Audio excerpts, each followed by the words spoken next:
Welcome to Set the Record. I'm Malcolm Anthony, all the way from Houston, Texas. We got Cody, editor-in-chief. Sir, what's up? Subscribe to the show wherever you watch or listen, YouTube, Spotify, Apple Podcasts. Give us 5 stars. Y'all know we out here working. Follow us on Instagram and Twitter at Set the Record Pod. Like the Facebook page, Set the Record Podcast. Huge show, jam-packed. We're going to jump right into it. Cody. Yes, John Bones Jones. Look, undisputed. Man. Look, no more talking about it, right? Can't say that. Heavyweight champ. He was the lightweight champ. He dominated people. I mean, from Lyoto Machida, Rashad Evans. I mean, Rampage Jackson, Chael Sonnen. I mean, look, the works, right? He's worked everybody, every division. Now he has got Ciryl Gane under literally his belt and left arm guillotine choke. I mean, it was brutal. It was awesome. No strikes needed. I'd have done faster than everybody thought he would. I said it was going to go 5 rounds, man. Right. Everyone was giving him the distance. John said, no. Yeah. 1 round. He said, hold my beer, man. Yeah. No, it was awesome. And actually, good for John, man. He said no partying after the fight, right? Oh, yeah. That was you know who's not partying right now? Luka Doncic, man. Luka, look, we're jumping right in the NBA, man. Look, Luka, left thigh, strain, pull. What are you hearing on that? I mean, not good. Not good for the Mavericks, you know? But at the same time, you know, when Luka was injured and Kyrie was running the show, they were 2-0. So who knows? We're going to see how it goes. Yeah, including a debut, man, like, which is pretty impressive for a guy to win it with his new squad like that. Yeah, no, I agree. Luka left thigh out, and versus the Grizz on Saturday, he's probably not going to play. But you know, apparently he suffered this injury in February against the Spurs, is what they're saying as well. Their first win. Yeah. So yeah, right. So now there are 3 games above 500, right? What do you do with that? No, they're 1 game above 500. No, they were. I'm saying they were when Luke. Okay. Oh yeah. Okay. Now Luke is out. Now they were 3 games above. Now they're 1 game. So they went 8 seed quickly from 5th to 8th. You see what I mean? That's how fast it goes in the West. Do you think they could hold on at all if Luka's out for a week? I mean, you think Kyrie can hold the fort? Kyrie has proved he can. You know, he's done it before. He did it with Dallas twice now. Yeah. You know, he's ran his own show before and he's been able to hold on. I think it's also just going to be a matter of the role players. Yeah. They're going to have to, you know, turn it up even more now. And they're going to have to just defend even harder now that there's no Luka. But I think Kyrie can hold it down. Okay, bet. All right, we'll see how it plays out. We got another left-handed mistake, we're going to call it. Ja Morant, play McNay is what they say in my family, man. And he was playing too much and look, got himself a little suspended, just a little suspended. And look, I hope he gets the help he needs, truthfully. And I would love to see him come back because he's one of my favorite players in the NBA. 3 games out so far. They're saying 4 more, right? Something like that. Yeah. So I guess we'll see in about a week what that looks like. But this team is 3rd right now in the West. Technically tied for 2nd, but tiebreaker dropping him to 3rd. Do you see them falling? Do you see them standing pat because the injury to KD and the Suns, because they're holding on 4 right behind them? Memphis, I think, will be fine. They've kind of had this trend where even when they don't have Ja Morant, they somehow look better. Like last year? Right? You know, no Ja, no problem, right? Memphis will be all right. You know, I think the focus really is on Ja, just, you know, trying to get back, you know, being back to, you know, being a fan favorite, I guess, because, you know, he's under a lot of heat. Under a lot of heat and just recovering, you know, just for himself. No pun intended. No pun intended, right? Yeah. a lot of heat, huh? I feel you. Yeah, no doubt, man. And yeah, he gonna fix it though. He gonna get right. You know, he got family, you know, to look out for him. no doubt. NBA family. He got it all. He got family, man. We all out here supporting that young man. So yeah, no doubt. I mentioned the Suns. They're in fourth right now. Do you like, love, hate what happened to KD? I mean, obviously we don't like that, but do you like what's going to happen to the Suns in regards to it? Well, what I don't like is someone's definitely to get fired, specifically one of the Towel Boys, because you know, hey, everyone's looking around like, hey, yo, hey, my spot's right there, man. You know that he ain't sleep in my area, nah. But I mean, this is exactly what we said about the Suns, though. It's like we gotta hope they stay healthy because they got rid of their depth. You know, they don't have as much depth that you know they had before. So now it's gonna go back to being the Devin Booker Chris Paul show. Yep. And but where Chris Paul been lately? Yeah, Chris Paul. So been there. So it's gonna be the Devin Booker show, which you can do it, but it's gonna be tough without Kevin Durant and the extra pieces that they had. Yeah, 2 to 3 weeks, right? KD, no KD. They can hold on. They beat the Thunder pretty bad without Shea. 132-101. Obviously, the night KD got hurt. They go against the Kings next, and the Suns have the third toughest schedule. Just something to keep in mind. Another guy facing a 2 to 3 week deadline, reevaluation period, so to speak. Zion Williamson, man, we haven't seen him, I think, since January? It's been since like almost the first of the year since we've seen Zion. And they say he's the next Greg Oden. Please don't say that. Don't say it. Knock on wood, man. But seriously, they were 23-14 when Zion was in the lineup. Dude, they were second in the West. That would put them second in the West right now. So they're 9 games over 500 with Zion in the lineup. That's really impressive, and they've dropped all the way from 2 to 10. Okay. Nothing good about that, man. So they're in the play-in when they were having home court. At this point, they're trying to hold on to the play-in spot. You know, they're last. Yeah, right now they are dead last. And looking at Utah, Utah, I don't think is going to go for that. I think Utah is going to tank. They have the toughest schedule in Utah, but OKC is right there. Portland's right there. And those are teams that are trying to make it right there for sure. Yeah, no doubt. We out here, man. So definitely teams to look out for. On the trend of teams to look out for, right? We talk about the play-in. The Lakers somehow playing holding it down. Yeah, they were. I said last time on the show they was 1-2 without Bron, and now they're 3-2. So that's 2 games in a row. And they got a game tonight against Toronto, man. Hey, they are 7-3 in their last 10. 7-3 in their last 10, 9th seed. So they're in the middle of the play-in area, right?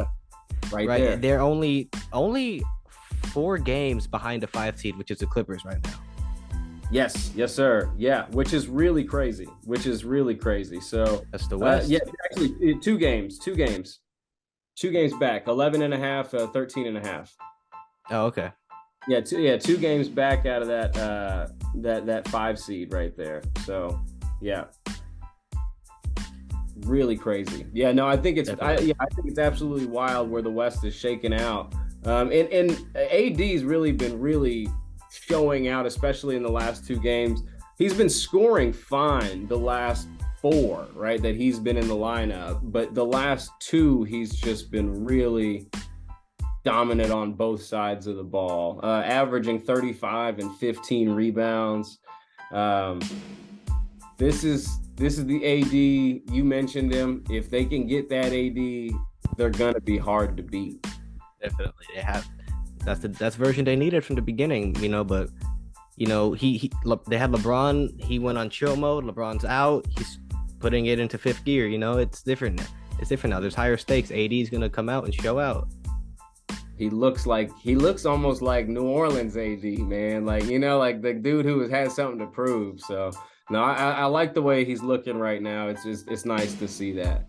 Another team, nice to see, shocking, really. They light the beam out there. Oh, right? Yeah. This is the team, the Kings team, the Sacramento freaking Kings, second in the West. Oh yeah. Second in the West. Second in the West. First time in how long? I'm not talking about Chris Webber's Sacramento Yeah. Kings. I'm talking like not Mike Bibby out here. I'm talking about Talking about the De'Aaron Fox Sacramento Kings. That's right. Yeah, fucking was old boy that just dropped 40 the other night with him, Malik man. Monk. Malik Monk, man. Yeah. Domantas Sabonis. They got boys out here. They got guys out here just hustling, man. Listen, this is a squad, all right? Fast. Listen, in the last 10 games, 8-2. De'Aaron Fox is the league leader in clutch points per game. Dang. Once that fourth quarter hits, De'Aaron Fox also hits. All right? They have the best offensive rating of all time at 119.4 in a season. Man, I told you they fast. Yeah, they like that. And listen, the Kings were a team that, other teams would try to target them. They're like, you know what, let's try to go against the Kings, right? I don't think you want that, if we're being honest, because you're going to look at the Kings and you're going to think, oh, wait, they don't have playoff experience. The only person on the team with no playoff experience is Fox. Mm-hmm. As a franchise, they have no experience, but they have Sabonis, who's been into playoffs in Indiana. Malik Monk's been into playoffs. Well, Kevin Huerter's been into playoffs. That whole lineup's been into playoffs aside from Fox.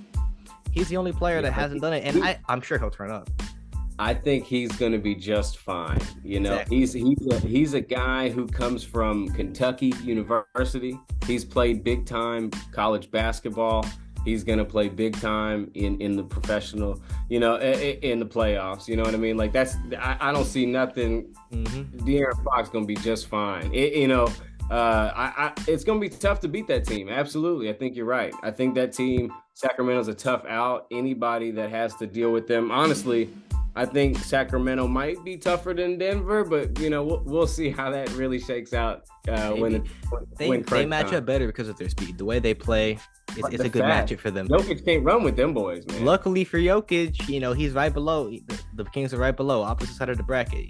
Yep, I know, but man, if they match up at the end, look at the Kings for real to be in the damn NBA. The Sacramento Finals. Kings are legit. Yeah, I can't believe you just said that. But yes, they are legit. Right. It's been the first time in how long? It's been 20 years. They man. have the clutch player of the year, shout out to the new award, and potentially a coach of the year. Who knows? Yeah. Clutch. I like that. Yeah. No. Yeah. Coach of the year gonna be a tough one, man. It's a tough one. There's a few teams out there contending, There's but a few guys who definitely have honors for that. But yeah, man. A couple teams in the East, I think. We owe a shout out to. Right. We got.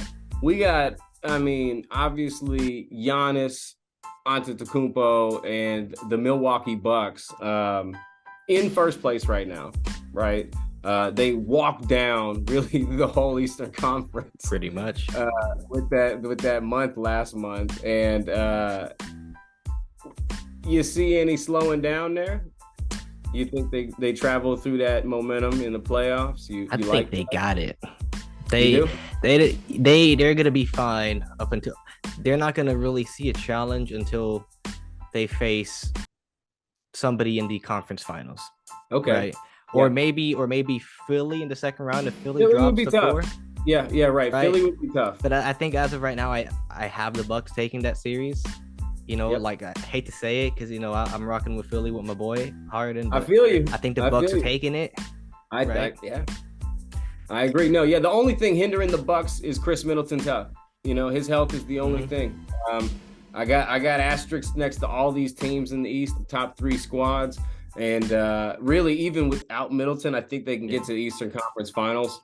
But that's still gonna be really. The good hard. news is though, game by game, Middleton has looked more like Middleton. He's been turning it up. Yeah. And what I like that they've been doing also is that they've just been letting Middleton run the second unit. Yeah, and they should. That's how you get a guy in rhythm when he's the best player on the floor, because the other guys are kind of searching for his number if nothing else comes out. You know what I mean? Exactly. So, yeah, no, it's a good point. Boston playing great all season. Kind of had lulls where they've lost leads, right? They've lost 24-point leads, 14-point leads lately, I think a couple times just last week. They got walked down by the New York Knicks and went to double overtime, but they still got taken out. I think that's the only thing to look out for Boston. Obviously, they've got championship pedigree. They've been there.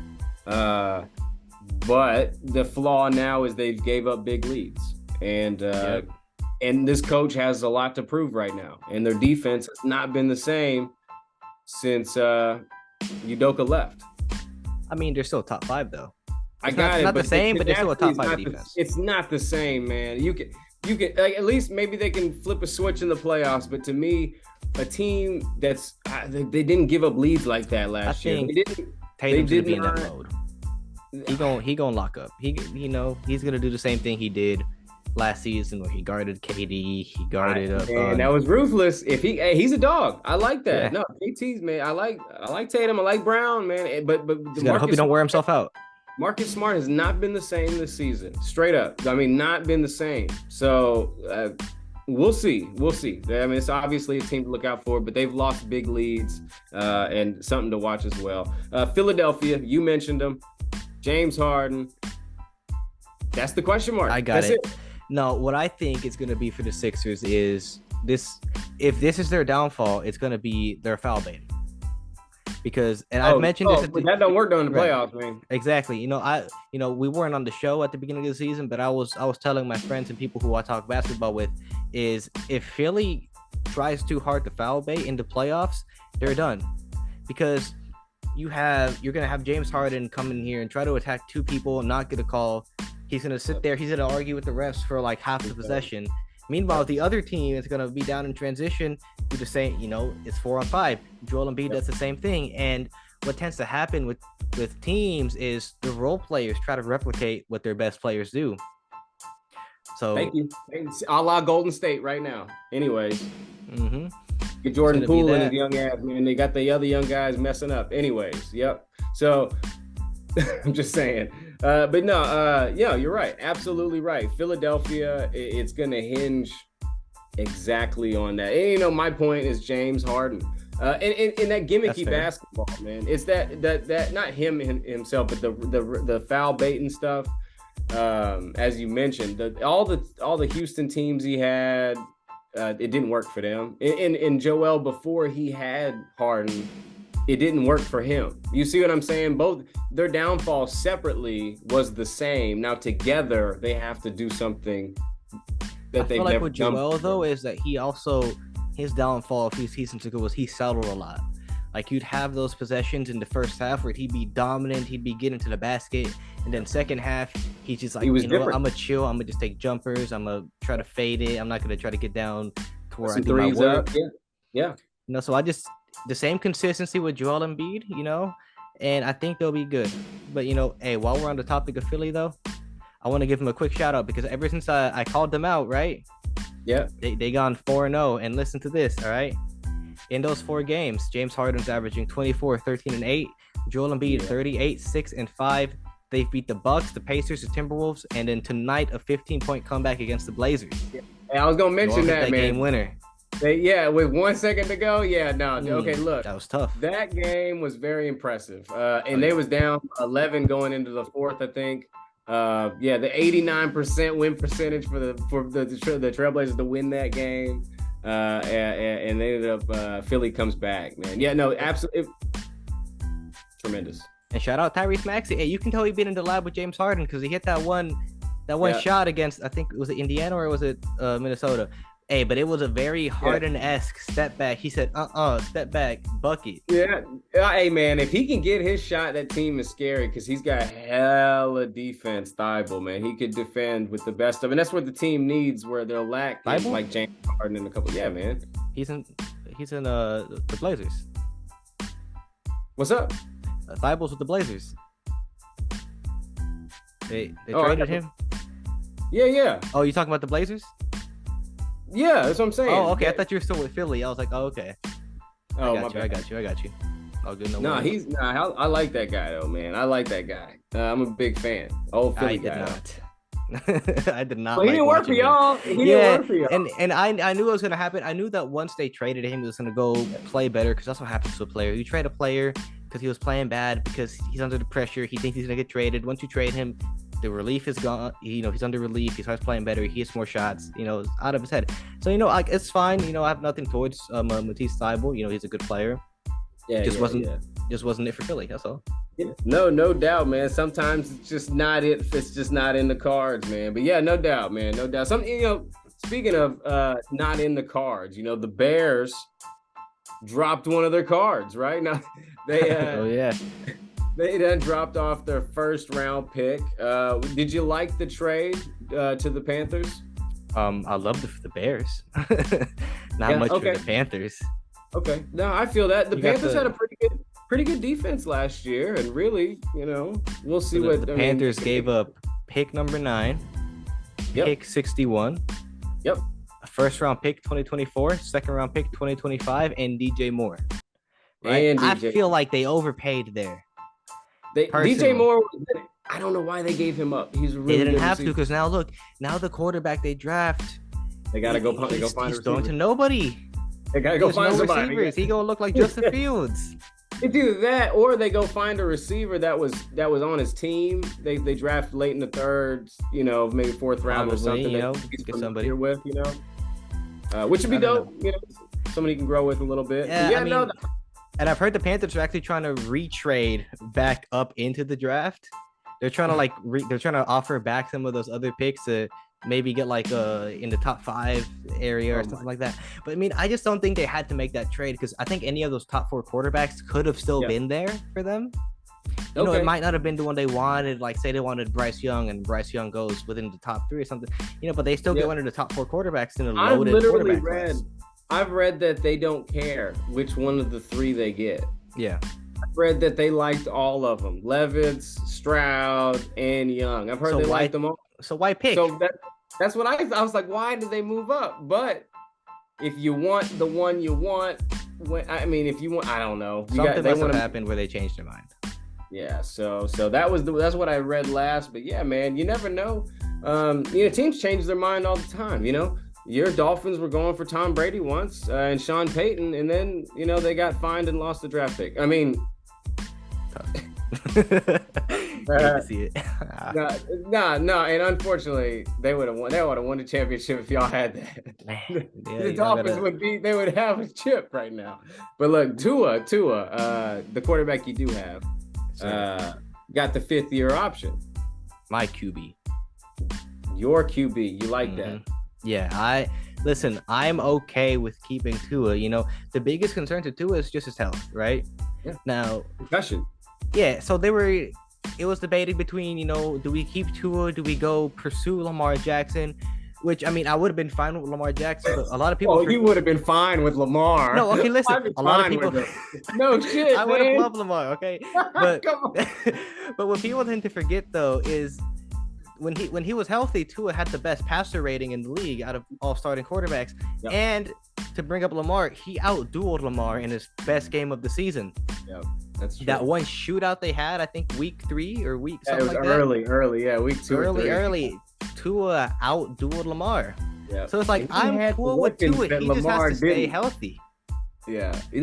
No, I mean, that's both guys' flaws right now, unfortunately. Yeah, that's the thing. It's like, one is leg and one is head, and unfortunately, man, Mm. that can't take a sack. He needs to find the Tom Brady, Aaron Rodgers method and just fall over, man. that's They what he don't said he's go over. doing. He's taking He does. jujitsu classes to help them learn how to fall. Okay, look, man, look. I'm. If you don't know how to fall as a grown up, I think it's just I think it's because you try to resist so much, that no, he's been playing football his whole life. Come on, man. That's I don't crazy. know. That's crazy. Look, man. Look. Hey, I'm just rooting for him. I'm Joel rooting for him. Embiid just learned how to fall this year. I'm rooting for him. No more concussions to it. I'm rooting Please. for him. I'm rooting for him. Hey. So Aaron Rodgers, I'm gonna drop this out there. Green Bay said they are not having him as their top option right now. Okay, he is no longer on the priority list. That sounds like he's going to the Jets, right? Yeah, he's definitely going to the Jets. That's All right. everybody on the Jets is saying, yeah, Aaron Rodgers. And you know what? At first, I was concerned, but I'm not anymore. Listen, the Jets, nothing to worry about. Aaron Rodgers just missed the playoffs. All right, I'm not concerned as a Dolphins fan. I hear you. You got the Bills to worry about. That's all. Yeah, I'd rather worry about the Bills. No doubt, no doubt. Man, what a killer freaking show today, man. Great job. Cody killed it. Sir. Thanks for watching. Subscribe to the show wherever you listen or watch, Apple or Spotify or YouTube, of course. 5 stars out here. We out here working for them. Don't forget, follow us on Instagram and Twitter at Set the Record Pod. Like the Facebook page, Set the Record Podcast. Meditate, make it go away.